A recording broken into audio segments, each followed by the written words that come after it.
नमस्कार, आप देख रहे हैं ब्रेकिंग बिहार। बीजेपी में बाहर के नेताओं का आना लगातार जारी है। आज राष्ट्रीय लोक जनशक्ति पार्टी के राष्ट्रीय सचिव मयंक मौली ने भारतीय जनता पार्टी की सदस्यता ग्रहण की। जिस प्रकार से प्रधानमंत्री मोदी की लोकप्रियता लगातार बढ़ती जा रही है और बिहार में 40 की 40 सीट का दावा है, देश में 400 पार। वैसे में लगातार दूसरी पार्टी के नेताओं का प्रधानमंत्री मोदी के प्रति आस्था व्यक्त करते हुए भारतीय जनता पार्टी में जो आने का क्रम जारी है, प्रधानमंत्री मोदी की लोकप्रियता को दर्शा रहा। जिस प्रकार से कल प्रधानमंत्री मोदी जमुई आए थे और इस गर्मी में उनको देखने के लिए, उनको सुनने के लिए जिस प्रकार से लाखों की संख्या में जमुई में भीड़ पहुंची, प्रधानमंत्री मोदी का जो दावा है यह सच होता प्रतीत हो रहा है।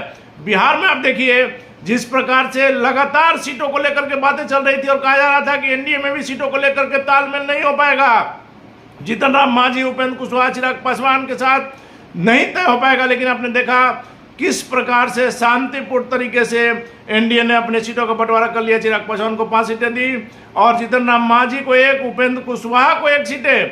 लेकिन महागठबंधन में अभी भी खींचातानी जारी है, सीटों का बंटवारा नहीं हो पा रहा है। आपने देखा आज जिस प्रकार से मुकेश सहनी ने महागठबंधन को ज्वाइन किया, कहा जा रहा है कि 3 सीटें जो उनको मिली है उसका कोई दावेदार ही नहीं था, उसका कोई खरीदार ही नहीं था। मधेपुरा से लेकर के कई ऐसी सीटें हैं जहां आरजेडी मजबूत दावेदार की खोज कर रहा है, लेकिन उनको दावेदार नहीं मिल रहे हैं।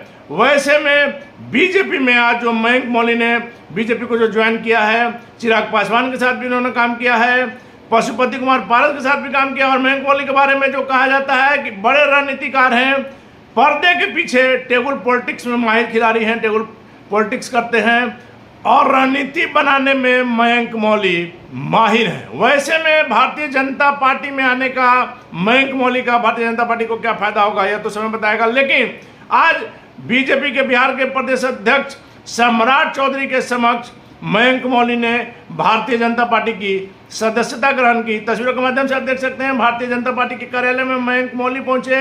सम्राट चौधरी ने उन्हें अपना बीजेपी का जो पट्टा है जो वो पहनाया और बीजेपी की सदस्यता दिलाई। निश्चित तौर पर मयंक मौली जिस प्रकार से रणनीति बनाते हैं, इसका फायदा चिराग पासवान की पार्टी को भी मिला। राष्ट्रीय लोक जनशक्ति पार्टी में भी उनके जाने के बाद सोशल मीडिया पर जिस प्रकार से पार्टी एक्टिव हुई, वैसे में सोशल मीडिया के बड़े जानकार मयंक मौली का भारतीय जनता पार्टी में आने का भारतीय जनता पार्टी को क्या फायदा मिलता है यह तो देखने वाली बात होगी। लेकिन इतना तय है कि राष्ट्रीय लोक जनशक्ति पार्टी में नेताओं का पशुपति कुमार पारस को छोड़ करके जाने वालों का अब क्रम बढ़ता ही जाएगा, क्योंकि कहा जा रहा है केंद्रीय मंत्री पारस जो है डूबती हुई नाव है। वैसे में इस नाव पर कोई सवारी करना नहीं चाहेगा और उनके जो भी नेता हैं वह निश्चित तौर पर किसी न किसी दूसरी पार्टी का रुख करेंगे। लेकिन सवाल यह है कि मयंक मौली के आज भारतीय जनता पार्टी ज्वाइन करने का भारतीय जनता पार्टी को क्या फायदा मिलता है यह तो वक्त बताएगा। फिलहाल आप बने रहें ब्रेकिंग बिहार के साथ।